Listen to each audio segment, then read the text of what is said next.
Boy Scout is hard, and he has a wrestling. All right, Jim. Good evening, everybody, and welcome to the Fayette County School Corporation Board of School Trustees Business Meeting. It is Tuesday, February 13th, and we are here at the Edmond Building. Let's all rise for the Pledge of Allegiance. I pledge allegiance to the flag of the United States of America and to the republic for which it stands, one nation, under God, indivisible, with liberty and justice for all. Well, tonight we have some presentations. So I think we're going to begin with, are we going to begin with Gabe? Okay, Kelly. We'll let Kelly start.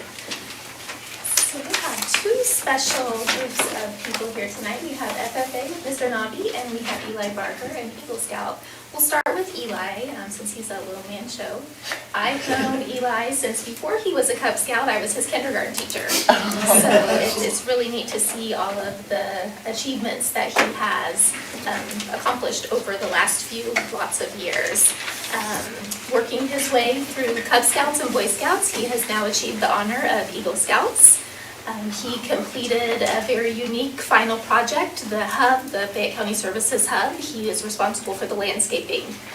That was his project that he did to complete his final steps. A year and a half or so of planning and implementation, and if you haven't driven by there or seen the pictures, it's very, very nice. We sat down today and talked about some of his accomplishments and some of the ways that Eagle Scouts have impacted him. So he has a lot of skills, he's learned a lot. The campouts and the different scouting activities made the most impact on him over the years. Not only does he do Eagle Scouts, he is planning to attend Ball State next year, and he just had an audition at Ball State for their theater program last weekend. So we are anxiously awaiting the results. It's going to be weeks, maybe a month or so before we find out, but we are excited for Eli and very proud of him. So congratulations. I might have some questions for you. And Eli has mom and dad here, Mike and Murray, so I'll give you the spotlight. Eli, would you like to introduce who you have with you? They're important people in your life. Hi, Mom. Hi, Dad. Look, Mom, I did it. Eli's not shy. Do you mind just sharing what all you do at Connersville High School? Because he wears about 42 hats, I think, but all that you're involved in, because it's pretty fascinating to hear how involved you are. Well, among other things, besides Eagle Scout, I am a part of the band. I've done the marching band, the jazz band, the pep band. I am also the Spartan mascot as well, so I've been down at the games, football games this year, and some other events as well.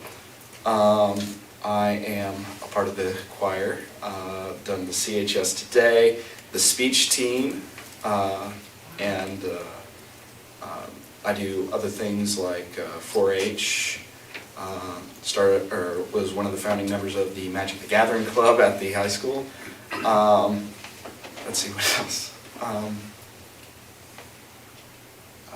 Obviously the theater. Obviously the theater. Wow, can't believe I forgot that. Yeah. That's a full life. That's a lot. Yeah. When do you have time to go to class as well? Yes. Okay, that's good.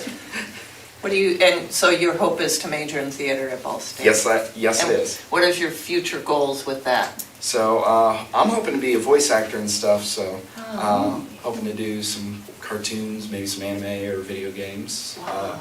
Maybe even some commercials and stuff like that. So it's a growing industry, and I think that'd be pretty fun. And you can do that pretty much wherever in the world as well. Right. Because you just need the equipment. Yeah. That's great. Yeah, I really want to commend you, Eli, because I know firsthand what it entails getting Eagle Scout. My two sons are both Eagle Scouts. And there's lots of time management involved, perseverance, and you can only get it before you turn 18. Right. So it's all when you're very busy, and I don't know how many merit badges. I know it used to be 50 plus, right? How many did you? So the minimum for the Eagle Scout is 21. Okay. Number of them are Eagle required, Okay. some electives. However, whenever I did my Eagle Court of Honor, I had 46. Okay, So, good for you. I know there's quite a few. Whenever I received my Eagle, I also received 5 additional Eagle Palms. Each Eagle Palm represents 5 extra merit badges I have earned, and so That's great. And it's very rigorous going through the process. Oh, yes. And, final stages, you just have to push yourself, I know, but it's worth it. It is. And in fact, my 2 sons, they both got their first jobs, and a lot of the influence was because they were Eagle Scouts, is why they got their first jobs. Wow. And if someone joins the military, they advance up in one rank when they join the military because of being an Eagle Scout. So it's it's wonderful. And it's something you'll have for the rest of your life, and you'll be proud of because you earned it. You took the extra step and to do that. So, and I want to commend your parents because it takes parents to support these kids to get, everything done. Just, you're so busy. And it takes lots of time, so I'm sure they were right behind you, trying to get you to do it, because it's so worth it. I mean, you'll always have it the rest of your life, so it's wonderful. So congratulations. Thank you. You're welcome. Good luck. Good luck with the Ball State Theater program. Thank you. Thank We'll you. be cheering for you. Congratulations. Thank you for representing CHS so well. Thank you. Thank you. Thank you.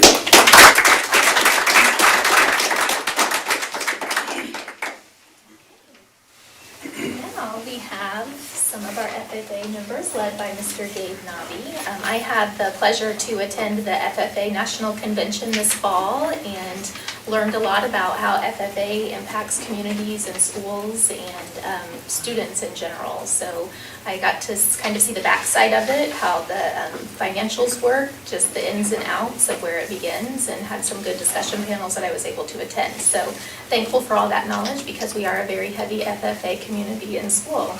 So tonight with us, we have Mr. Nobby.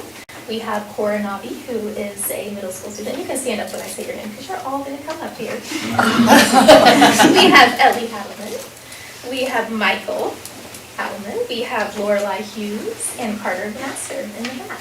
So thank you, students, for being here. And I will turn the show over to Mr. Nobby and you.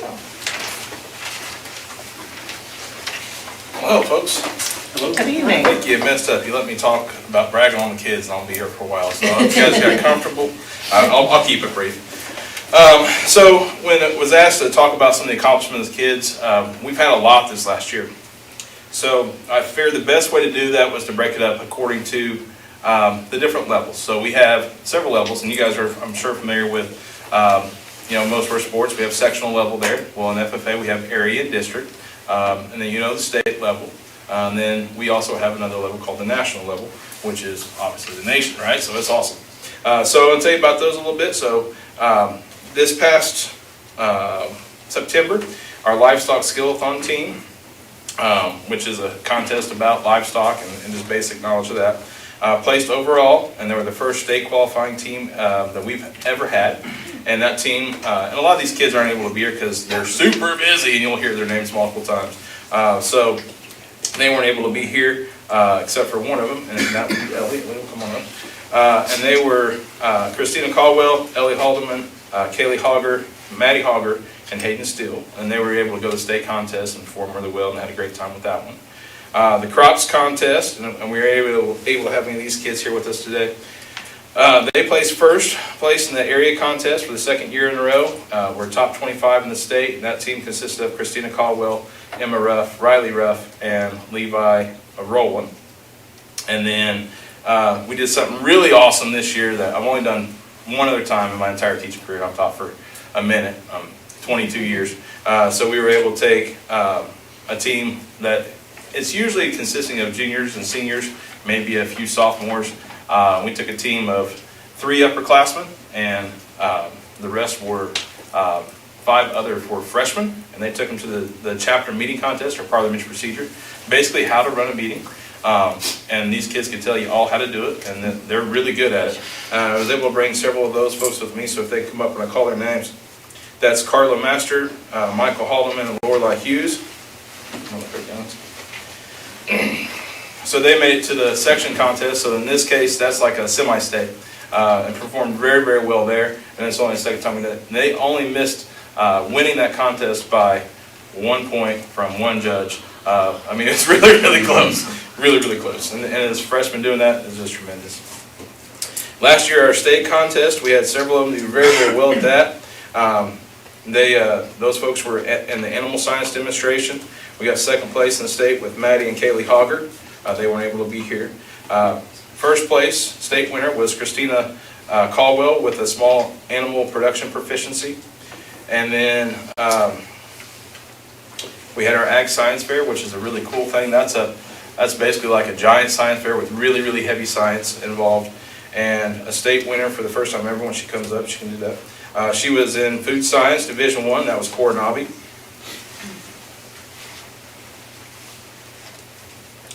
Ag Science Fair, Plant Science Division 3. So like the divisions are like this. Division 1 is for middle school students.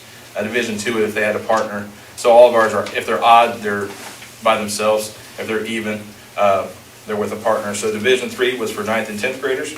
And that was in the plant science area, and that was Emma Ruff. She won that one for the second year in a row. And then in the social science area, where you're basically looking at how people feel about things, Christina Caldwell won Division 5 for that one. And then what was really, really awesome, and the first time this ever happened, police department, I know, we had 3 national finalists, which was really, really awesome. So that was Cora Nobby in food science. She finished 8th in the nation. Emma placed 5th in the nation. She was a national finalist. And Christina Caldwell placed 6th in the nation. So they did a tremendous job, and it was just a tremendous time. So in my entire teaching career, we only had 1 other national finalist, and we had 3 this past year. So they did a really, really, really good job.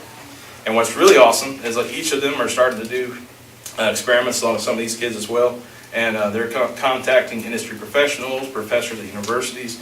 I mean, they're really reaching out and talking to some people that have some really, really high-end skill sets and far past mine, so that's good.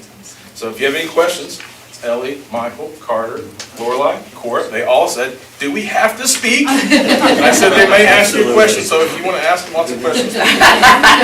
Put them on the spot. I'll ask a question. What's the best part about being an FFA? I would say all the people that you meet and all the different things that you get to experience. I would say helping you get set up for a career and experiencing like other parts of like agriculture and other industries like that. I would say it's a really accepting community, and they really just friendly people. The people you meet and memories you make. The different kinds of experiences that you can't really get anywhere else. Thank you. Do you all know, I mean, some of you are a little younger, but do you know what you want to do when you leave high school?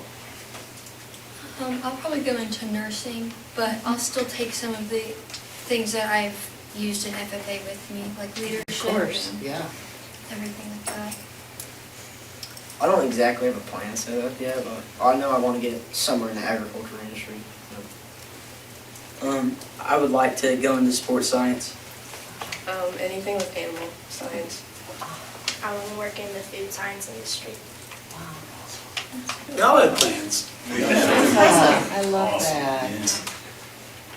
And I'm guessing you're all busy in other areas of your life, not just FFA. And I know FFA takes a ton of time. I'm going to make an assumption you're in 4-H. So you have all those projects. Are you also busy in other things? Do you participate in? It might be some things. I participate in wrestling. That's the endeavor. Okay. It's hard balancing that in FFA. Yeah. I play baseball. I do Spartanets. I do gymnastics, swimming, and diving. Wow. That's great. How did you enjoy the conference? Was it this past fall in Indianapolis? Is that where the national conference was? How did you all enjoy that? Was it good meeting others? Or, I don't know if all of them got to go to the, I think, Elliot, you been in the past? You didn't go this year, did you? No, I've been. Cora went this year, Lorelai, you went this year, right? Michael, did you go this year? Michael Carter, I don't think, Carter didn't go either. So some of them got experience, some don't. So Cora, how is Mr. Nobby? Is he tough on you? Well, luckily, I don't really have him right now because I'm I know, in but school, so I you get still to- have to deal with him sometimes. I think that's a great thing. That's a trick so- question. I don't Proud know if he gets dad. a worse than a stick on that one, man. I think it's hard to She's be great. She's the great. person who's in charge child. It is, I'm sure. It is. But he's very proud, I know, But yeah, when he super speaks high over. expectations. Well, congratulations to all of you. Yeah. And Gabe, I want to commend you on your leadership with the program. Yeah. Yeah, Gabe, thank you so much for all you do. You've got so much to be proud of. These kids do it every day. Got good How's it families, you? good kids. Yeah. And I know Gabe's heart is with the kids, and he's such Yeah. a dedicated teacher and leader for the kids. And you all are fortunate to have leadership in this program like you have with your teachers, so thank you. How many kids, Gabe, in the FFA right now? I think we're at about, I gotta add one other section of the kids, but I think after we get it all squared away, I think we'll have about 63. So basically now, if you're in an agriculture class, you're in FFA. Yeah, and still So that's, it's really good, and that's not including the 3 classes at the middle school, because all those kids won't actually do things, but it's pretty large. Gabe, do you think that offering the ag class at the middle school has augmented the number of kids that are staying with it and going into the high school program? Do you think that introduction has been a real positive thing as far as your high school program is concerned? I think it's great. I don't know, we can't really tell right now, how much difference it's made, because we only had it down there for 2 years. Right. But I can tell you this much, we've never had national finals from the middle school before. And so that's we're seeing that. yeah. Well, it's a good, different kind of thing to expose the middle school kids to, that they might not have that opportunity otherwise. Another good example of that is last year, we didn't have, I think, just a handful of kids did some things. I wasn't a tremendous amount, and we had very few that competed in lots of things. But this year, we've had multiple teams that have competed in various areas. We've got several contests coming up here in the very near future, and it looks like we'll have many more teams of younger kids. And something National FA changed, they just changed the rules so we can go all the way down to 5th and 6th grade. Oh, wow. I've been contacted by a few parents of 6th graders that want to be involved in certain events, so we'll pick up a few of those folks as well. Wow. So yeah, start a little earlier, get them a little more exposure. Thank you so much. Yes, thank We're really you. glad you came. Congratulations.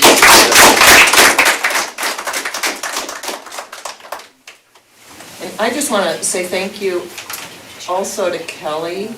I'm glad that you were able to attend the conference this year. It's such a big and growing thing at the high school, and for you as the principal to be interested enough to go to support the program, the teacher and the kids. And FFA week kicks off on Sunday, so we have some rest of days. I want to thank the parents who are here as well, because student success in school is a huge part of the home parent support. So thank you for investing in your kids' lives and supporting them and letting them be here tonight too. So thank you. Thank you all. Oh, okay. I'll take pictures in Okay, the hallway. great. Pictures in the hall, yeah. Thank you all. Thank you all. You're welcome Have a to good share it. evening. You're welcome to stay. Yeah. You can learn about school governance. Yeah. Okay, we're going to move on to a presentation with Gibraltar and Skillman.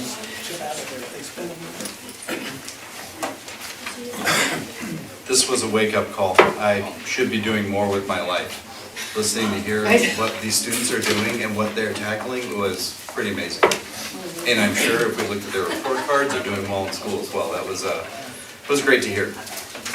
It is a pleasure for Gibraltar to be back with you this evening. I'm speaking on behalf of Skillman as well, part of their update. Tonight, also with me, I have Jim Thompson and I have Mike Rosillo, and we're providing a project summary update to update you of the work that's happened in the last few months. First of all, I want to thank Skillman and their time that they invest with us each week. I want to thank Daryl and Jimmy. I want to thank Mr. Harris. I want to thank Superintendent Collins and also Principal McCreary as well. Just to invest that time each week. I know that we are just one small piece of what they do in their everyday life, but they've made a commitment each week to make sure that we're coming together, having dialogue, reviewing and constantly reviewing and going back to make sure that this project is going to be the best possible project for Fayette. Okay, moving forward, just going to go over an introduction, talk about the matrices. We're going to review some past information before we go forward a little bit, and then we're going to provide some visuals and updates on the Frazee Elementary and then also the pool as well. And then get into schedule, and so you know what's coming up and next steps. Just project partnership. When we came together in the very beginning, our values of the safety and security, function and value, looking for that future forward thinking. If you remember all the conversations we've had in this room about not just doing a project, but having an eye on the future in the next 5, 10, 15 years, and that is still with us. And then also best practices for student support as well. This is your mission statement. I don't think you need to see it again, but just want to remind us why we're grounded and what is driving us. Process and planning, we began with site walkthroughs and continued existing condition reviews, programming, student support reviews, weekly meetings with the Fayette leadership team, and then also that aligning scope and budget and getting that right over the last few months has been extremely important. Going over those feasibility options that we talked about, validating those, and then our mechanical, electrical, plumbing reviews with your facility team. Again, they are unlike any other districts that we work with. You have a fantastic facility team, and that's from day one till even now. Very engaged. You can tell that they're connected with these projects. And then final review and approval. So we're going to jump into Frazee Elementary. This is a visual that you've seen before. Just want to make sure you're familiar with those priority needs that are going to be happening at Frazee Elementary. Light blue is what you see is light renovation. When you get into the orange and red, I think you're probably familiar with our guide. It becomes a little bit more expensive. It's a little bit more involved, but wanted to provide that color chart to give you a visual. So updating and refreshing all the general classrooms, updating and replacing mechanical, electrical, and plumbing priority needs, renovating and updating the student restrooms for function, efficiency, and ADA compliance, and you'll get a visual of what that's going to look like as well. And then replacing identified finish needs throughout the building as well. So some of those kind of nagging things that have been around for a while and why we have a team in there to be able to address those as well. And this is a facility improvements matrix, and it's the mechanical, electrical, and plumbing. You saw this probably over a year ago, and as we've aligned the budget that is allowed for Frazee Elementary and aligning that scope, we've gone back and forth with our engineers, with our architects, with the facility team to make sure that we are hitting on the most highest priorities. And so what you see in the highlight in yellow is going to be included in this project. New vertical unit ventilators throughout the school. We'll give you a visual of that. New ductwork in the classroom. And then moving to a 4-pipe system, which Mike is going to cover a little bit more in detail. And then new intercom system in the building as well. And then moving to the elementary facility improvements. So looking at that large group restroom, which I think is going to be one of the biggest wins. And showing it to Principal McCreary earlier, I can tell it's going to be a game changer for the way that building functions and movement in the hallway. And then additional electrical outlets in the classroom, and then updating and refreshing all general classrooms. So Mike is going to walk us through, this is a hand sketch, and we love how Mike can tell a story with his hand sketches so that you can see an existing classroom that you have at Fayette, or at Frazee Elementary, and then see what is going to happen to that space. Yeah, go ahead and stay up here, Chris. I just got this one slide. Hi, everybody. As we talked before, the major amount of work that's going to happen at Frazee is basically in the classrooms, the general classrooms. And with that is comfort improvements to the classrooms as well as the rest of the building. As Chris just mentioned, everywhere in the building where there's a horizontal unit ventilator. It's a 2-pipe system. And we're changing everything to a 4-pipe system, which means now you're going to be able to have a new ventilator or HVAC system that controls humidity in the building. So things like, when you start to see ceiling tiles or finishes start to fade, it feels uncomfortable in the classrooms, the improvement's going to be there. It also, if you've been in some of these classrooms, horizontal ventilators are very loud and it's hard for the teacher to talk over when they're in instruction. Vertical unit ventilators, as you see in the sketch here, are much more quiet, more friendly to the classroom, and also can provide even air distribution through the classroom, which this diagram shows you here.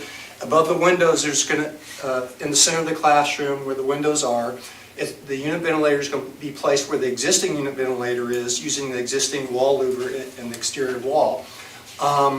There will be a unit ventilator that has a duct above the windows, and that will supply even air distribution throughout the classroom. In lieu of the unit ventilator, it all rushes out of one unit. It's not spread through the classroom. That also helps with the quiet and the comfort in the classroom.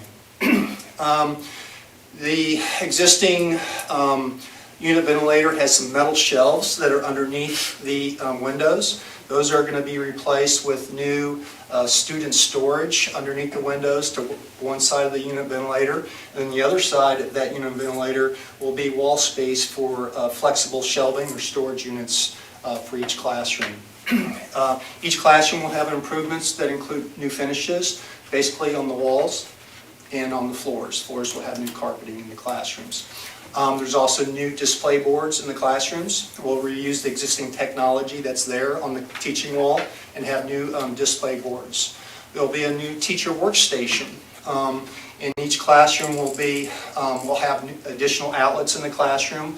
There'll be technology rough ends near the teacher workstation, so she'll have both power and data at her workstation.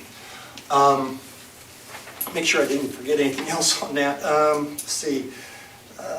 Yeah, that pretty much covers the scope in each and every classroom in the building. And as I said, there are other areas in the building too that are going to be improved with HVAC as well as finish upgrades, as you saw in that previous diagram.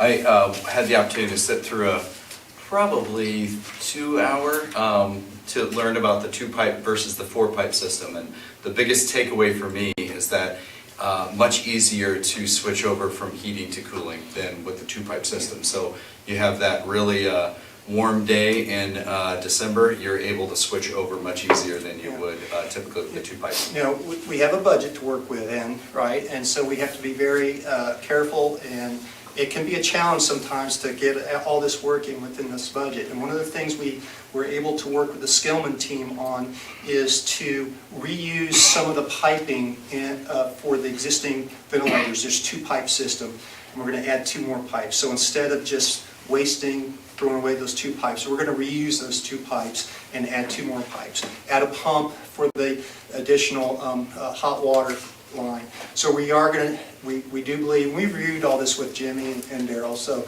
they know and they're totally on board on how we're going to approach the HVAC design of the building.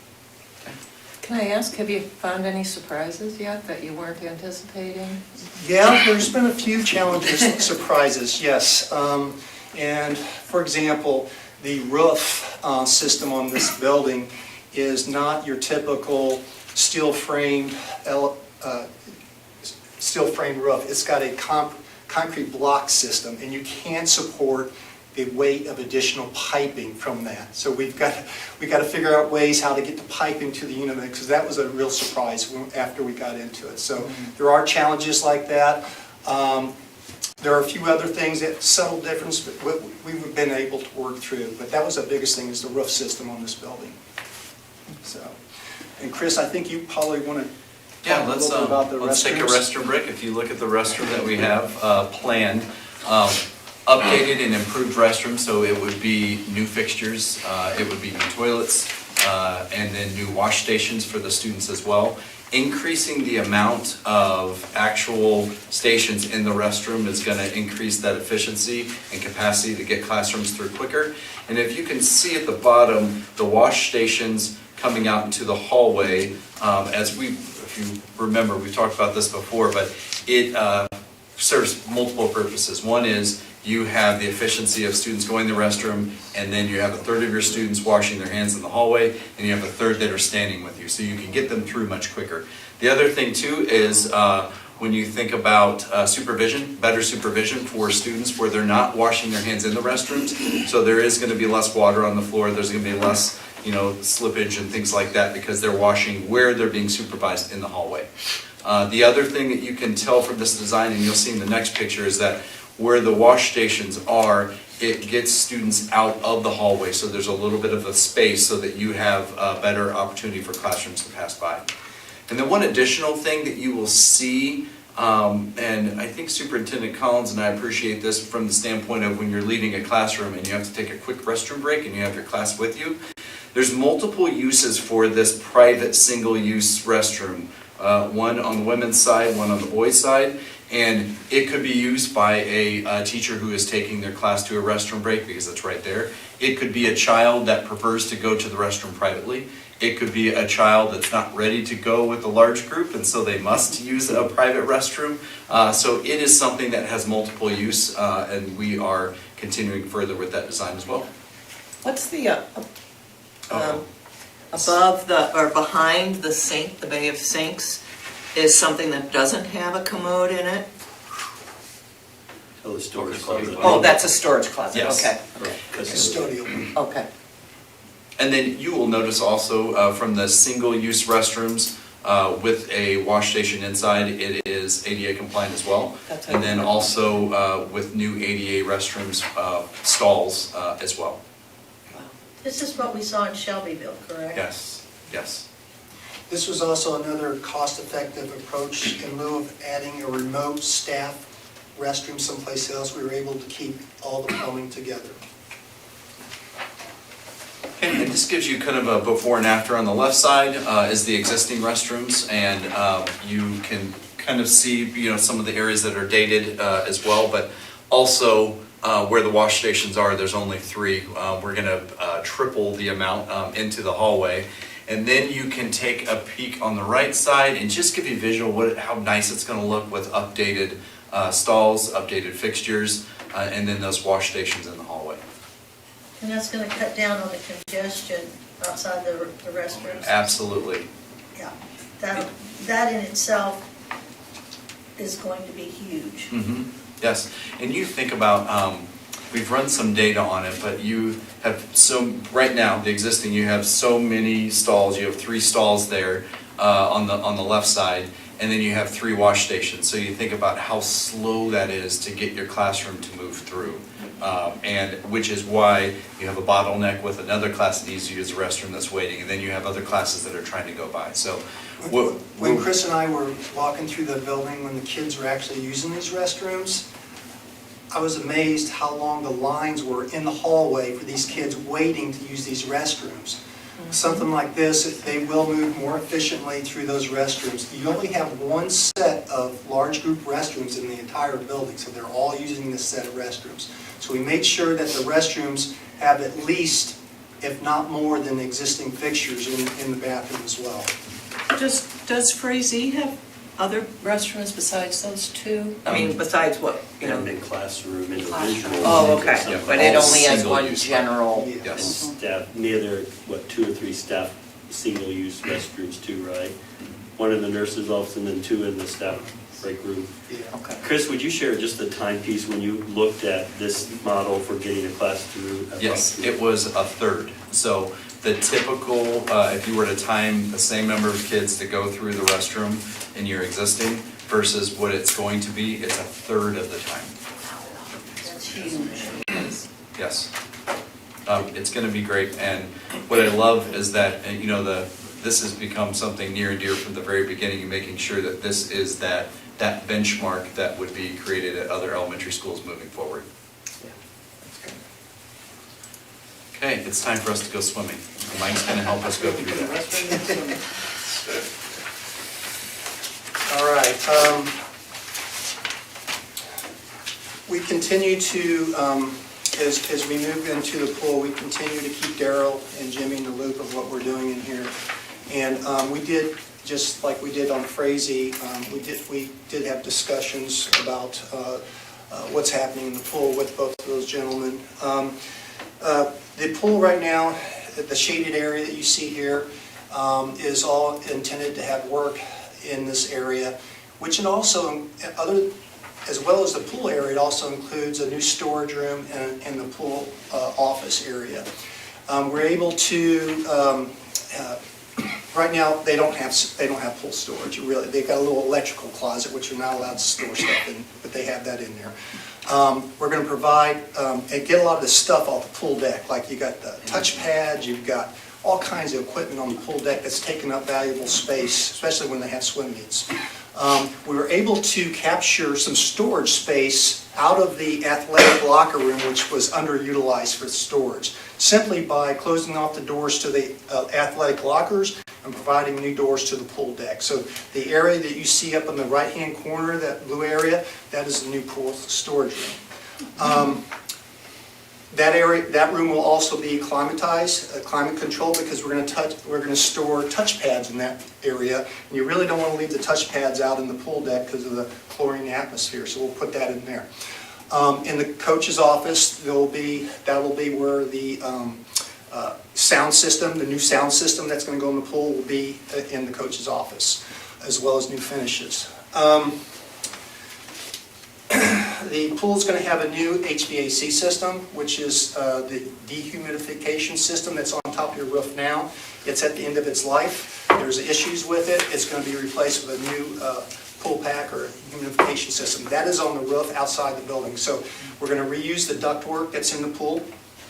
We're also going to add additional ductwork. For example, right now there's a return unit on the south end of the pool that's leaking, and return air in a pool needs to happen low. It takes all the nasty chemicals off and then you exhaust it out. Right now you have everything up high and it's not a good air movement in there. So we're going to provide a new return on the north side of the pool. There's going to be some return vents down in the corners of the pool, down low on the deck. The pool, we're looking at having all new ceramic tile deck. On the pool, you're going to have a new gutter system. Your existing deck right now drains into your pool gutter. That's a no-no, you can't do that anymore. So we're going to have a new gutter system that has an integral deck drain. So all that dirty water on the deck is going to drain independent of the pool water and out through the sanitary system. So that gutter system, that's a tile gutter, is going to be replaced with a new stainless steel gutter system. And all that water is going to be drained away. You'll have new tile finishes on the deck. The pool room has some ceramic tile around the sides. If you've been in there, you can notice it's falling off the walls right now. It's in bad shape, so it's a priority to replace that, if not sooner than later. So that's going to be replaced and have all new paint finishes, high performance paint systems. So the chemicals, you can't just put regular paint on walls and steel in a pool area. Your roof system will have all new finishes. You'll have new pool lighting around there that are going to be easily accessible, so your maintenance people aren't too close to the water and have issues, there's safety issues there. You're going to have even uplight as well as downlight in the pool. It's going to be very well lit. Let's see. That covers all of it. We can go to. Yeah, and one other area is the southwest entrance. We're looking at, right now there's missing doors. We're going to do some improvements to that it's the southeast corner of the pool area. Let's go to the next one. So on the southwest entrance with that, it's always a pain to open those doors. I mean, I don't know if you've noticed, but during a swimming, first of all, it's really cold in the hallway. So what they usually do is the first set of doors from the pool going out are shut, but then the next door is open. And when you pull those open, I mean, you get a blast sometimes, especially with that outside door going to the outside, just outside of the first door that comes into the pool area. And it can almost, I don't know what the word is, but like you either have to pull really hard or you get hit with a blast of air. Yeah, I think when you'll find when the new system is the air pressure will be a little bit more equal. Okay. It'll be equal. But you know what I'm talking Yes, about, how that And it has to happens. do a lot with the air pressure, and I think because of the issues you're having with the humidification system in the Okay. pool room, that That I should think clear up. it should help you with that, yeah. Okay. Okay, this image here just kind of gives you a quick view. These are some of the main features of what you're going to see in the pool area. We're looking at replacing the existing bleachers, which are rusted and having all kinds of finish issues, and adding a new elevated head table in that corner. Right now you have a scores table that's broken and sitting on a set of bleachers. It's very hard to see the pool from that area. You want to elevate the people who are running the meet so they can see the entire pool there. We talked with Daryl, he's okay with losing a few seats. I think we're probably losing about maybe not quite 20 seats by going all the way across, and he was totally fine with that. That'll give you a nice area for a head table. That'll also include a closet. And you're like, so what? The closet's a place that's going to house your laptops, your consoles and things like that. Again, you don't want to put that kind of equipment stored in a pool area, so that needs to be in a closet or storage area that's climatized. And it needs to be separate from your general pool storage where everybody can get to, so that's got to be a secured area. With that, I'm thinking there might be a window in this area, so because that set of doors will probably be used by swimmers going in and out in the meet. So there'll be a way for the people that are running the head table to monitor who's coming in and out those doors before they actually come into the pool. You'll also see here a pool lighting system around with the existing ductwork that probably be painted. You'll still have some of the finishes that you see on the wall that include your record boards, banners and things like that. We are looking at taking your existing scoreboard that you just purchased not too long ago.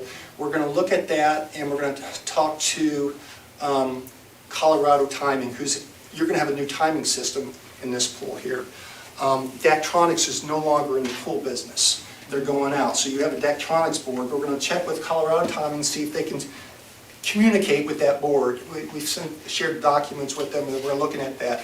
If they can, we're going to keep the board, relocate it opposite the spectator seating, and do that. If there's issues with that, we'll bring it to your attention, and if we have to go with the new scoreboard system, we'll worry about that later.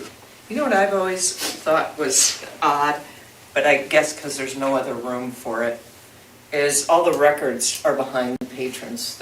And so if you want to see, and of course that probably just appeals to the oldsters like me who want to see all those old people that Yeah, are in and normally when you go to pools like this, those wouldn't be behind the spectators. I know. Those are either on the end of the pool or the opposite. For And that there's very reason. nowhere to- And if the scoreboard is moved, there's very well, we could probably Oh, put it that's on. right, they could be at the end Yeah. of the pool. Or we put it opposite the pool, either way. Right, right. Yeah. Didn't Yeah, know so if that was being considered. I noticed that too, and I was like, oh, it's a little different. That's a little odd. I'd like to add though, most high schools don't have as much hardware and like records as you guys do, so you have a Well, lot to yeah, but I celebrate. mean, I think most pools do have their stuff up, Right. but, Yeah. Records. yeah. Mhm. So that's pretty much, I believe, for the pool area. Is there any questions or? Okay, I'm going to provide a Skillman budget update. This was really helpful. They have kept that close eye on the budget to make sure that we are including the highest priorities in that base bid, but also finding ways to efficiencies to save money, but also, as Mike had mentioned, on the two-pipe system, but also finding those alternates, so on bid day, as we have favorable bids, to be able to bring more into the project. So this visual is to give you an understanding of what's happening with the overall project estimate for Frazee Elementary. If it is a blue, that is infrastructure, it's mechanical, it's electrical, it's plumbing, and it's plumbing updates. Now, that's 67% of the project is making sure that this building is going to be around for a long time. And so it's not it's important, it has to happen, but a lot of it's things that people are not going to see. The nice thing about staff and students, it's going to be things that they feel, like it is going to feel different. If it's in yellow, it's architectural, it's classroom updates 22%, and then 11% would be like a school function update, and that would be like the restrooms and those type of things, those heavier areas. We did the same thing for the pool, so you can kind of see the breakdown. A little bit more balanced, but infrastructure, mechanical, electrical, plumbing, 40% of it. Equipment and finishes is going to be that 35%, and then yellow would be architectural, like structural changes inside the pool area. You didn't mention this particularly, but I know Mark was with us when we went and looked at the underside of the pool where it's leaking and all that. I'm sorry. That's in that infrastructure, I'm sure, but. I didn't even speak to the lower levels, but yeah, all your pool filtration equipment's being replaced. I think the pool heater, which is in good shape, is staying, but all in the filtration room, all that pool equipment, filters, pumps, all that's being replaced with new equipment. Now, in that room, you have chemicals like muriatic acid and chlorine in the same area. That's a no-no. When those two chemicals come together, that can be very hazardous. So in our plans, we're planning on separating the chemicals with a chemical room and a chlorine room in separate small closet areas, so it's safe when you're going in there. The concrete walls that are in that area, if you've seen pictures of that, there are cracks and you can see minor leaks and things. That's all part of this project to correct those conditions in there. But yeah, thank you. I didn't even talk about this. I think that was the first thing we noticed was all the concrete. Yeah, it was Yes. Just ugly, messy. Yeah, so that's all part of the project to clean that up. I Yes. figured as much, And yeah. is it going to fall in? That's why we're doing this. Yeah. All right, let's go over the project schedule. So clearly, we've already accomplished the project hearings. What's happening behind the scenes with Skillman, they've already started working on a phasing, like a safe construction plan for an occupied building.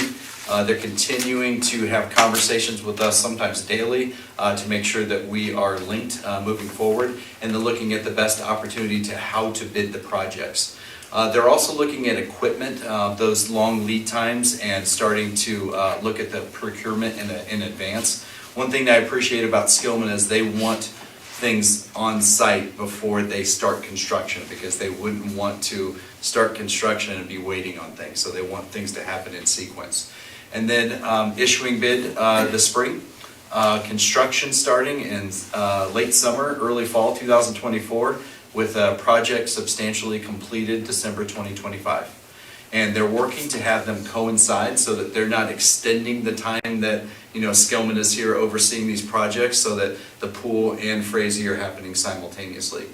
The other thing that I probably should mention, in a conversation with Principal McCurry and Superintendent Collins earlier this week, I plan on joining them along with Skillman later in the spring, before the teachers and staff go into summer break, to have an understanding of the project, the phasing, the impact, the cycle of going through construction, like the emotional cycle and what they can expect, what they could be doing now, all those different things, so that they are prepared going into summer break to know what it's going to look like when they come back. And then also bridge that gap so that they can start to get to know Skillman too, as well. Chris, you did when we went to Shelbyville, we got to see a school under construction and how that worked. How will that be with the pool that's actually utilized?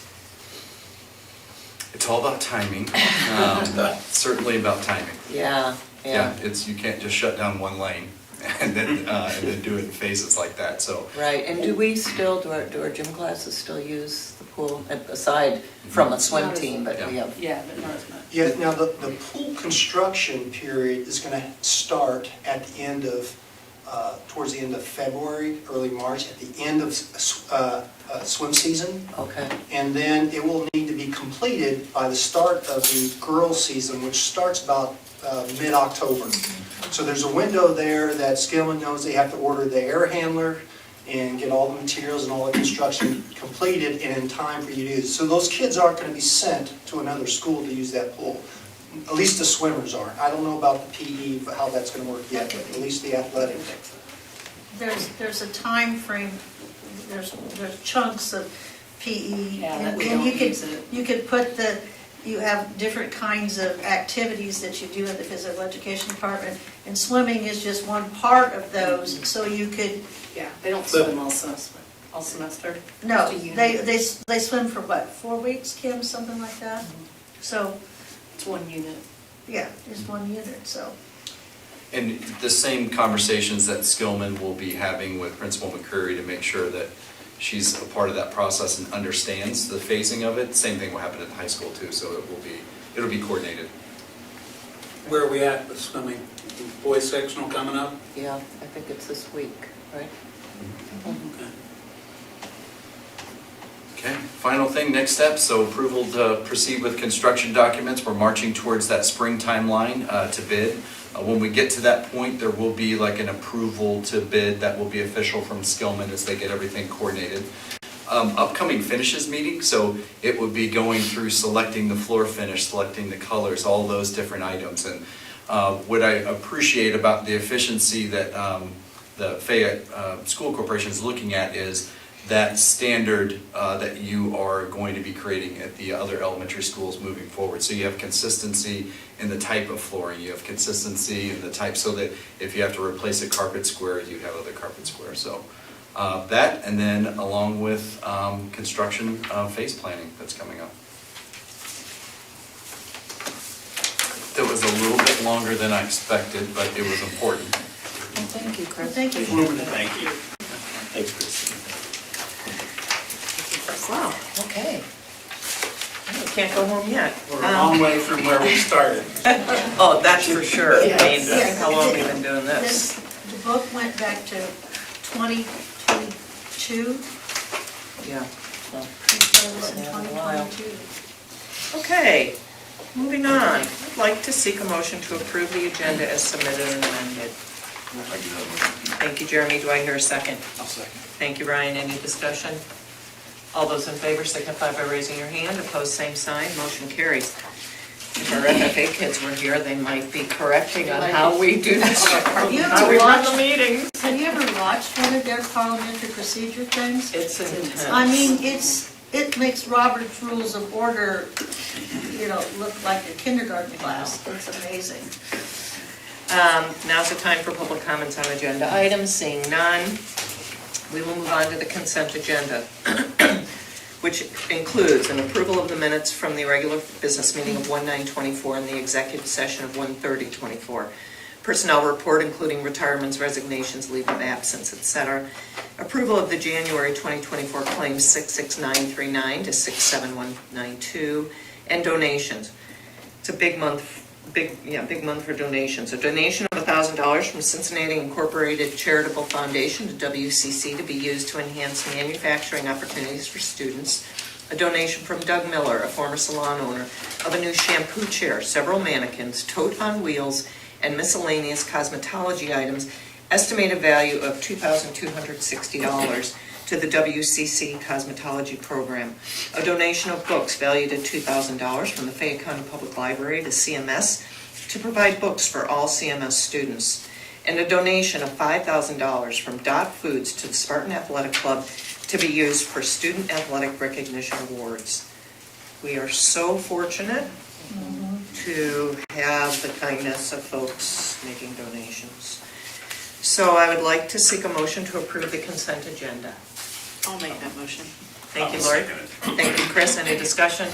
All those in favor signify by raising your hand. Opposed? Motion carries. We had nobody opposing, so no same sign. Okay.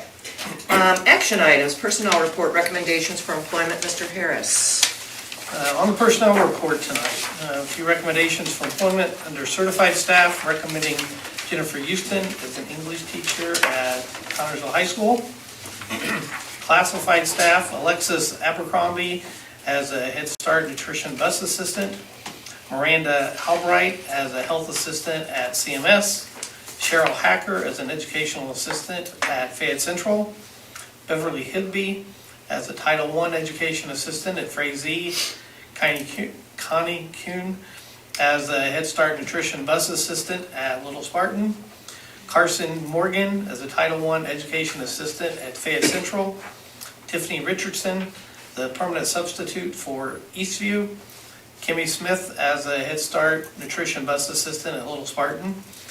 Then under extracurricular, recommending under classified staff, Malik Coles as assistant track coach at the middle school, Mark Myers as golf coach at the middle school, and Paul Wojcik as JV baseball coach at high school.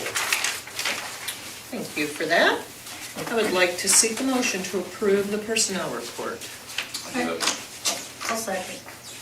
Okay, Jeremy made a motion and seconded. Any discussion? All those in favor signify by raising your hand. Opposed, same sign. Motion carries. Dugouts for the new baseball field, Mr. Harris. On this one, when we originally started the baseball project, I'll call it, we had an estimate of $74,000 for each dugout.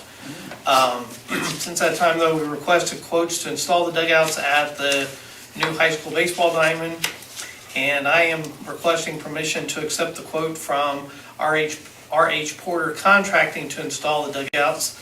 They'll be similar to the dugouts that are at the softball diamond now, a little bit longer with baseball. The total cost of the dugouts, this is for both of them, is for $55,125. I'd recommend approval to move along with that quote. Was this included, and just forgive my ignorance, I don't remember, actually forgive my memory. This is included in our original information we received about the baseball fields? I'm guessing it was. We had information about the dugouts and those kind of things, but that's Did what we know, is that a typical price for that? I don't know this. I don't know what a Is it a better typical price? price is. This is Okay. much lower than the original quotes and Okay, approved. that's good. But from 150 to 55. Yeah. Okay, Yep. yeah, that's Is- what I is- wanted to hear. Is there a significant difference in the materials that are going to be used, or is it just basically the cost? Just the process and the costs we're going through. Wow, Well, that's good news. that's very good news. Okay, I'd like to seek a motion to approve the dugouts for the new baseball field. I'll make that motion. Thank you, Ryan. Do I hear a I'll second? second. Thank you, Mark. All those in favor signify by raising your hand. Opposed, same sign. Motion carries. Okay, we'll move on to the Early Literacy Achievement Grant. Mr. Harris. This is a new grant from the state of Indiana that was approved by the state legislature approximately a year ago. And so I'm recommending approval of Resolution 2401 for the Early Literacy Achievement Grant. What this is that the state is providing money to support early child literacy. This grant money is dedicated simply to kindergarten through second grade teachers. That doesn't sound right. Kindergarten through third grade teachers. Since I said I thought that's not right. But kindergarten through third grade students, and I'm recommending approval with the addendum that you have, that the money will go not only to teachers, but also instructional assistants who are directly responsible for assisting with the literacy also in the kindergarten through third grade. So we could use this money then if we decided we needed a need for more instructional assistants. We can't do that. This money has to go for stipends for those personnel working kindergarten through. Those are existing positions then. This is somewhat similar to the teacher appreciation grants Okay, that we okay. usually do. It's a similar, not identical, but similar to that it goes directly to individual staff members. This one does allow for the splitting. The teacher appreciation grant only goes to teachers. Nobody else can get those.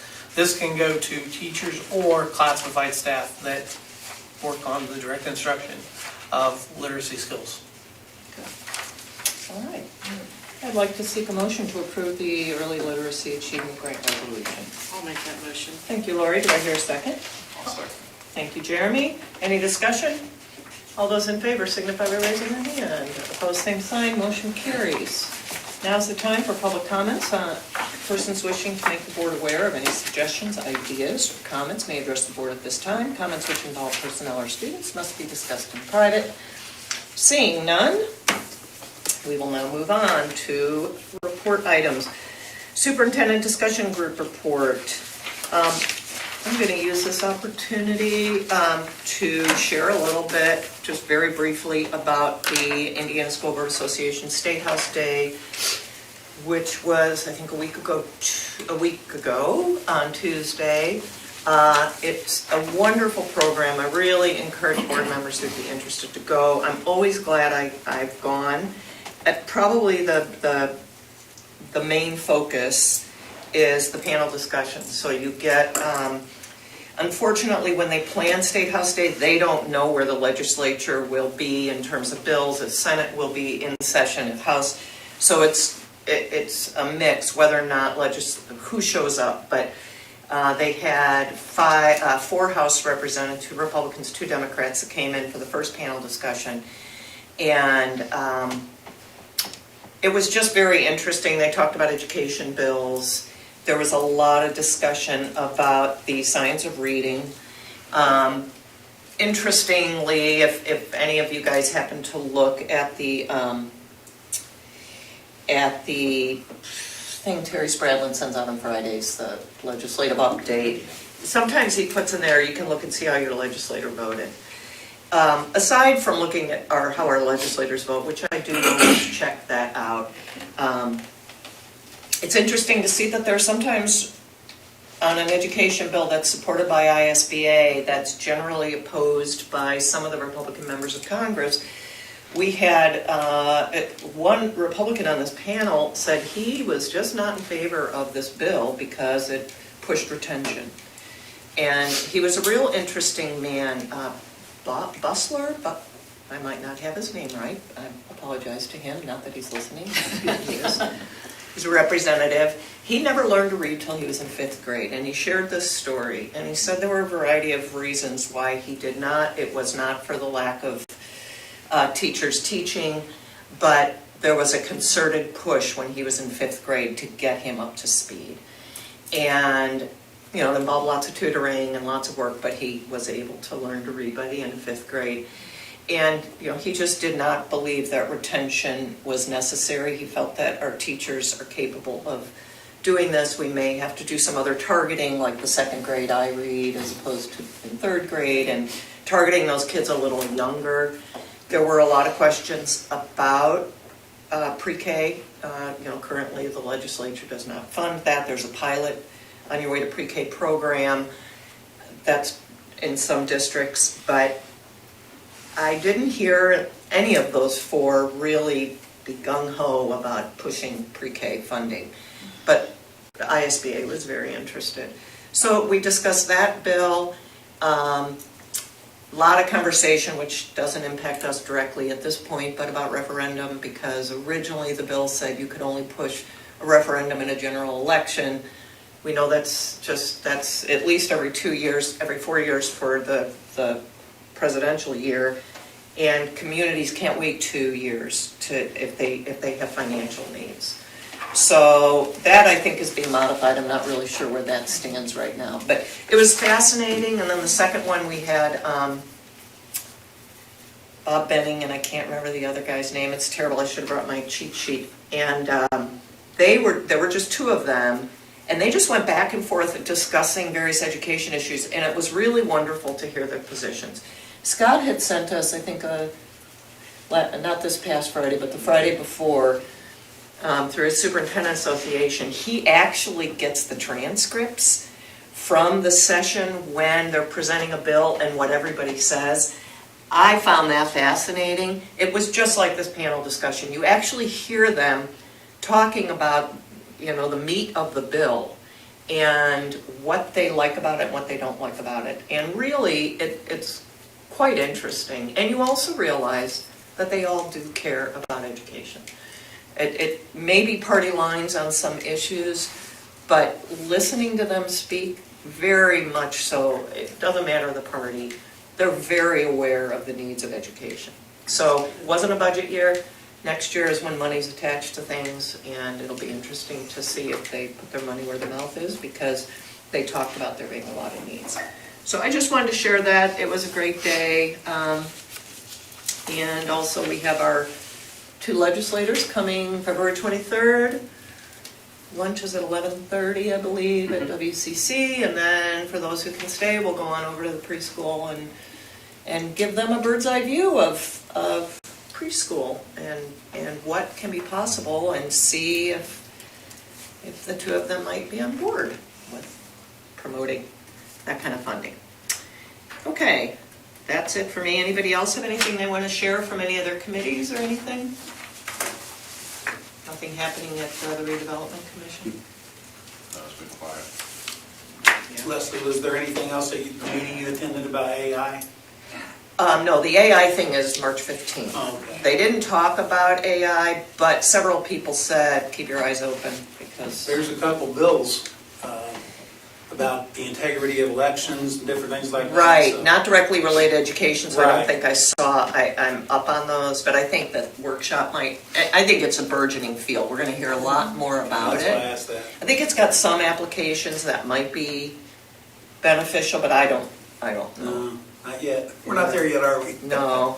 We will be. It's going to change the world. It is gonna change It's so kind of the wild, much. wild west right now. Yeah, It's a little scary. yeah. Yeah. All right, principal directors reports. I was just going to say thank you to all of our teachers for powering through this winter. I know it's a long stretch from Christmas until spring break, and everyone's showing up and working hard for kids, so appreciate them. Good to hear, Kelly, thank you.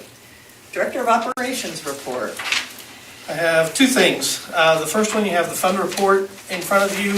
I told you it's going to gradually change as this year goes on in multiple ways. If there's any questions, I'll answer those. The other one, we have just completed our biannual audit, which is interesting. The business department, because of COVID, multiple issues with the state of Indiana, we completed one of the biannual audits last April, and then turned right around and do another one immediately after it. It's put some strains on us, but we have survived it.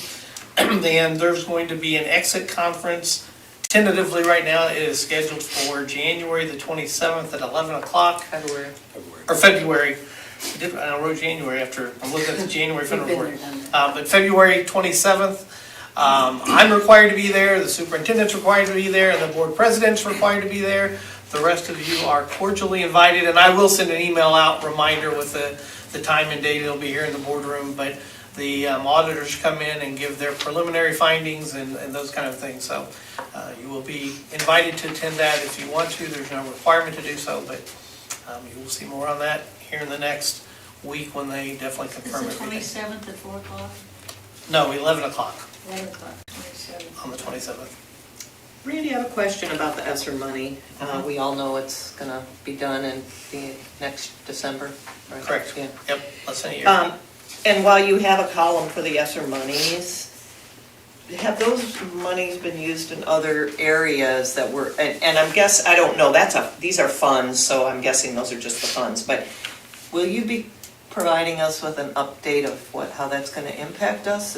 Is there gonna be a big impact? We just talked about that for 2 hours today. Okay, so I guess there's gonna be a big impact. Yes, there's definitely an impact on the salary lines, the number of things we've been able to do over the last 3 years due to having ESSER funds available, so I can, Yeah, well, well, that maybe probably won't it's be here in March, something maybe we in can summer. do. Okay, great, thank you, appreciate that. Randy, I have a question about the Medicaid reimbursement, because that's huge right now, particularly with children and healthcare and getting aid for children with specific needs in our special education umbrella. The previous year was 46,000, this year is 96. They're cutting those funds, the legislature wants to cut those funds by at least a third. How is that going to impact our special education, our umbrella of special education kids? Because it's pretty devastating what they want to do. These funds are different. When they're talking about statewide Medicaid funds, it's different than these. These are reimbursables that we have where we provide services for special education specifically to students that are in the, the free and reduced areas. But we do it in certain areas where we document it, and then we can make it simple, bill the federal government, and then they reimburse us for it. So this is not flowing through the state government as far as Medicaid funds go that way. Because what they're doing would those things is just, We'll see the impact on that when it comes to our special needs students that have autism. And we're already starting to see some of our elementaries be impacted by that because they have decreased the amount of funding that they are giving to outside facilities for ABA therapy, which is a therapy-based behavioral thing that autistic students in the past have been able to use Medicaid benefits to pay for. Medicaid is no longer paying for those, so those kids are now being graduated from these behavioral therapy centers and placed into our public schools. And Megan talked about this last time, that's gonna have a huge impact on the needs of those kids that are coming into our schools because there are several of those kiddos that entered in January that had never had a public education experience. And they're not typically on IEPs yet because they haven't been in public schools, so they're in a gen ed classroom. And so then we have to go through the process of getting those kids tested and identified and getting them the services. So our general ed teachers are gonna feel that impact. And so is our special ed teachers, because we're gonna see a lot more of those kids that typically weren't in our schools. and we won't, I've had autistic kids in my classroom. Absolutely. Yeah, and they're very challenging, also very rewarding, but you have to have the resources to work with them, and if you have them in a group of 30 kids, it doesn't work real well. So were these kids that are typically homebound kids? Oh, no, there's several facilities like Hope Ridge, Oh, okay. the ABA Okay. Center in Richmond. Okay. A lot of time, Medicaid has been funding them to receive their instruction in those type of facilities, which are usually a one-on-one, very structured type of education, not with a group of 25 other kids. So I'm probably more profoundly autistic than some of our kiddos that are already in. It's usually the kids that struggle with routines or structure, like they need more of that reinforcement with behavior. Okay. Or the overstimulation of other kids in their environment. A lot of them are nonverbal. So. And they, in an overstimulated environment, they just completely shut down. Right. Well, this will be very interesting for the Absolutely. legislature to address next year, because as the results of all this coming down with Medicaid, and then I had asked Scott today because it came through, I'm not sure where it must have been an email or something I got from Terry or somebody, Terry Spradlin. But one issue I think that ISBA is going to tackle next year, being a budget year, is the fact that we don't charge parents for book fees. And I think we all had a discussion at some point about, well, what do book fees include? Do they include the computer? Do they include the power cords? All that junk. So I just inquired, and I think this was fascinating information, how much it costs the school corporation to pay for all those materials and what we're getting reimbursed. And if I read that right, it's about a $200,000 deficit that we are not receiving from the state. That was taken out of, the state touted all this new money to go to teacher salaries, but these unfunded pieces are coming off the top, and that's what we discussed with the teachers union. Yeah, the other thing with the textbook reimbursement that it shocked me reading one of the stories on it. We had to file a report with the state back in October, I believe. Don't quote me on that, but I think it's in October. We had to file a report with the state on how much we spent for curriculum materials. And so we filed that report. Our costs were $670,000, I think, somewhere in that range. And then the state took it and they reimbursed us at the cost of, I think it was $151 and some change back per student. Reading that article, I found it interesting that they ended up reimbursing based on the number of students we have. So there were some school districts that they didn't even average $151, yet they were given $151 for students. Ours averaged out to about 200. There were a lot of school districts more than us. But the way in which they did it and the way in which it was sold, I will tell you, the legislature, and now they're saying, well, maybe the school districts need to be a little more cautious of how much they spend on curriculum materials. It's not the legislator's fault, it's our fault because we're spending too much on curriculum items. That's the way I read it, that's my interpretation, not necessarily theirs. But I know last year from IASBO, not ISBA, but IASBO last year, when they questioned the legislature, where did you get this $160 million figure? And they said, well, that just sounds about right. And Denny Costerison with them said, well, I think $180 million sounds maybe more about right than $160 million. No, 160. Have you talked to the schools how much they spend? Have you questioned any of this? No, we just think that's about the right amount of money. So literally, they pulled a dollar figure out of the sky and said, here it is, live with it. And we'll live with it, but it is money. That $200,000 is going to be coming out of our education fund, not out of the state, I mean, in addition to the state money that was supposed to pay for those curriculum materials. Somebody didn't do their homework. Or they did and they just didn't care. I just thought, I'd seen the same article, so I thought it would be good for the board to be aware, because that's something we don't really pay attention to if it's not highlighted, and that will be coming up next year, I'm pretty sure. Unfunded mandates are nothing new. Yeah, I know. Okay, Assistant Superintendent report. Only thing I had is you had talked about iRead Yeah. opting in at second grade. Fayette County has opted in our second graders for the last 2 years. So we do give our second graders iRead, and if they pass as second graders, then they do not have to take it. And our schools are, after those kids are not passing it, then we use our summer school funds to provide additional support for second graders and third graders. So just wanted to kind of piggyback on that, let you know that we are opting into that program already. And that's great. I mean, I think most of the people I talked to last Tuesday were on the same page. I think it's just, the bill is stating things, you know, continuing to do that practice, mandating summer school, I believe. I think kids have a couple of opportunities to pass that iRead, and then I forget, I don't know if it's a hard and fast rule that they're automatically retained if they don't. I think there are some waivers that are possible, and I don't know. But those are changing. But those are changing, yeah, they're definitely putting more pressure on us to retain kids. When it first started, iRead 3,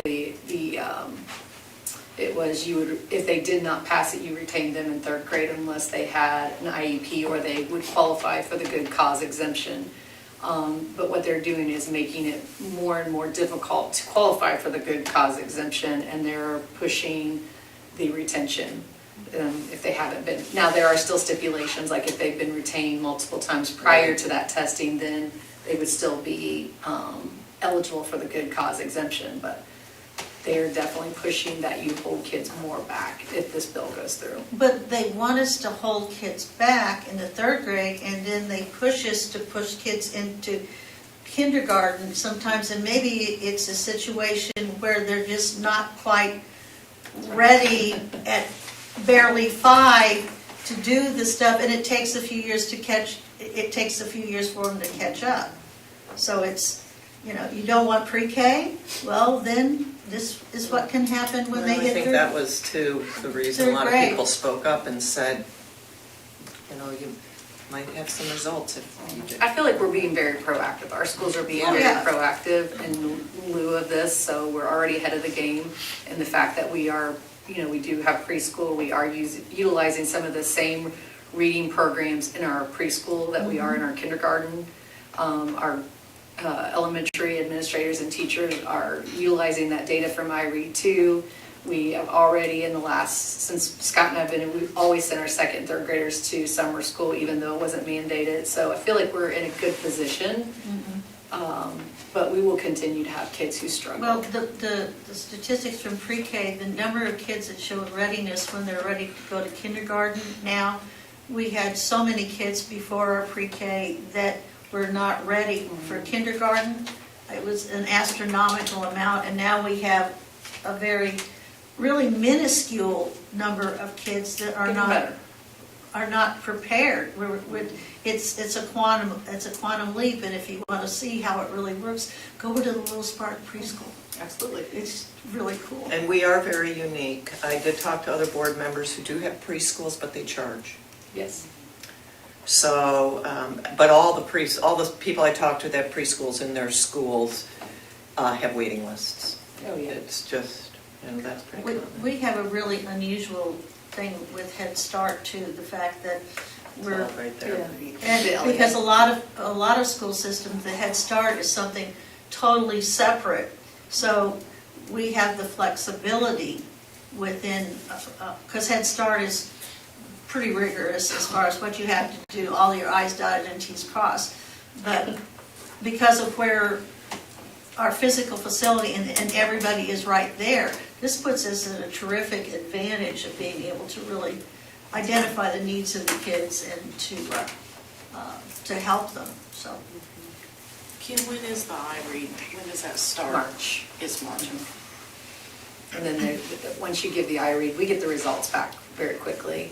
And then what we have done with some of our school kids that are really close, there's a testing window after you give iRead 3 up until the end of the summer. They get one more additional time. Some of our kids, we provide them with remediation immediately after they are not successful on iRead 3, and they will take the second attempt before school's out. And some of them, we just feel like they need that additional summer school, and they will take their second attempt during summer school. But we had several of our students successfully pass it after a little bit of extra push after the initial testing. So we didn't wait for that time gap. Is that just for third graders, or is that done with second graders as well? It's third graders. Third graders are the only ones that are allowed the additional Okay, option that's of what I was retesting. wondering. Okay. Second graders, if they do pass it as second graders, do not have to take it Okay, as third graders. okay. Thank you. You're welcome. Okay, superintendent's report. Thank you. Just wanted to touch on that too. I put it in some communication you have now about iLearn, which is the state test. And maybe next month Kim could share a little bit about that's changing, and there's going to be a pilot year that we are going to opt into as well, where it'll have 3 assessment windows, fall, winter, spring, to do check-ins to see if kids are on target. Sort of what we do with NWA now, but this is if you don't like standardized testing, they're at least trying to give us more than one opportunity testing window to help get kids caught up where they're lacking in some skill set. I'm a little encouraged, I guess if I could say that about the testing, so maybe next month share a little bit more of that in your report time to update you. But we're still going to be doing NWEA, right? Currently, yes. Yes. We want to see how this looks before we Okay. would make any decisions. Because NWEA is invaluable. Yeah. The state claims that the iLearn opt-ins are going to be normative, which means they're going to be similar to NWA. If that is the case, then that would change how you would use that data. But we haven't seen it to know Well, that that's because how that it's would going be to something way out in left field for them, because their testing, Yeah. I don't think the word normative has been applied to standardized No, usually testing they're in at usually least 50 summative. years that I know about. Right. We would still have to use NWEA for K2 though, for the dyslexia bill and identifying those kids that need special ed services, so. But K2 students wouldn't be taking the iLearn check-ins or the summative. But we're still on the fence of trying to figure out how that's going to impact NWA for grades 3 through 6, because we obviously don't want to test them multiple times if we don't need to. No. But we also need to make sure that what data that we are getting is useful in us, helping us to make sure that we're meeting their needs instructionally. Just want to remind you, Career Center open house is this Thursday.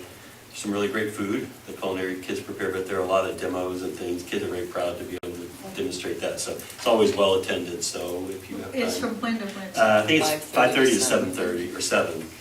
Don't quote me on that. 7, I think it's 7. 7:30. 7. 5:30 to 7 at least, I'm sorry, I'm going off the top of my head. But it's this Thursday, and it's a really nice time. I've gone, I think, every year, and kids are there, and you get to talk with them and interact.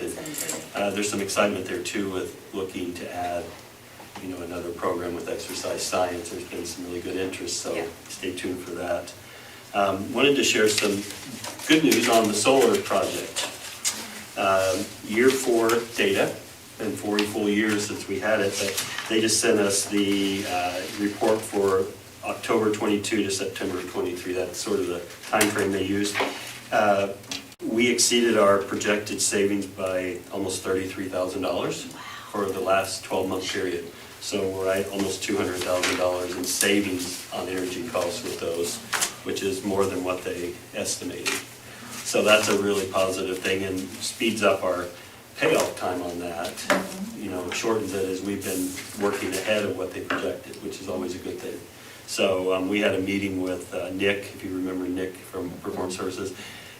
He was Zooming, and then George came and worked with Terry on some technology side pieces too to make some more efficiencies. But really proud of what's going on there and the payoff for us. And once those are paid off with what we paid cash for those, if you might recall, if you were on the board, and the payoff time is about 1.5 years shorter than what they even projected. So we should see 15 to 18 years of just after it's paid off of just. It's free energy. Yeah, it will be here in a few years. So Wow, that's it's really great. exciting. So that was It's 5:30 to 7:30. 5:30, 7:30 things. Shoot. Thank you. Good. Sounds like a deal. And then February 23rd, Leslie mentioned that if you have an RSVP, we are having our senator and our two legislators, Representative Patterson and Senator Lysing, will be here at the Career Center at 11:30. Culinary students are fixing lunch, Italian with vegetarian option, and then really great meal. So Steve sent me the menu, and I'm looking forward to it. But if you can attend, let Cindy know tonight so she can get the numbers. They need to order food, and it's next week, so they need to get the order in this week to make sure they have everything. So we're going to tour Little Spartan Preschool, so Mallory, our director, will be here for the luncheon and to talk as well. So I think it'll be a good opportunity for them to see something that's unique, and I don't know if there's anything like it in the state with what we do with preschool. So I appreciate Leslie. She was helping spearhead that with us, and it had some glitches in getting it set up, so we were able to find a time. And then when I saw Senator Lysing last week, she said, well, I didn't even know that was really going to happen. It's like, Don't say it. Cindy, all confirmed. I believe it was her assistant who did not tell her. It was. Was not. Yeah, he called me back Okay. because we had talked previously. Yeah, so Cindy keeps on top of that stuff. So, Sorry. I think that's Did you it for me. explain these I already? did, everyone, but in your yellow envelopes, there's the evaluation document, another year's passed in my contract, so, and then my supporting documentation I provide every year, and then also some data I will share more later, but I wanted to get you at least a summary of the staff survey that happened, and there's some good information that we're still working through because there were some really long comments and there was a lot of good info, some good ideas, and so, what I look for are trends and commonalities of things when people mention, and certainly pay is one, that staying on top of that is going to continue to be a priority. With declining enrollment, that's something we're going to have to continue to face, but we have to stay competitive, and we've made a lot of progress, and we are still very competitive in the region in schools. Businesses are, especially for our classified staff, businesses are paying more than we are starting pay still. And it's hard to compete with the secular market sometimes when Walmart's can pay $15 or $16 or $17 an hour. And we have our base up to 14, which is well above what it was a few years ago. So they have to stay competitive. And so that's going to be a priority for Randy and for us as we continue to find ways to do that with fewer dollars. So that's it. For the good of the cause. Anybody have anything they want to share tonight?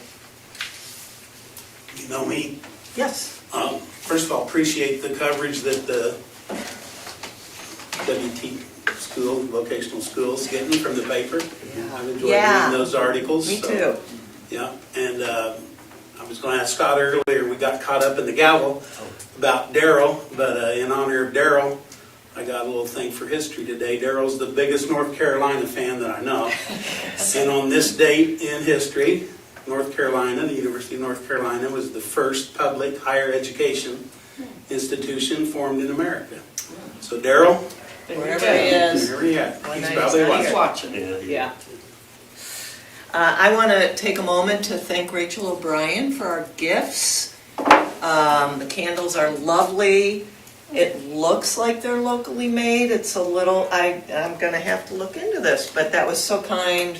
So Rachel, if you're watching, thank you very much. I think this was for last month's school board appreciation. Reed Wicks. Yeah, I saw that. It looked like local people. I just was not aware. I just thought I'd give him a little plug. Yay, Reed Wicks, yeah. Okay. Saying nothing else, it is that time, Mr. Hunt. Make a motion that we adjourn. And second? I'll second that. Thank you. All those in favor signify by raising your hand. Opposed, same sign. Meeting adjourned.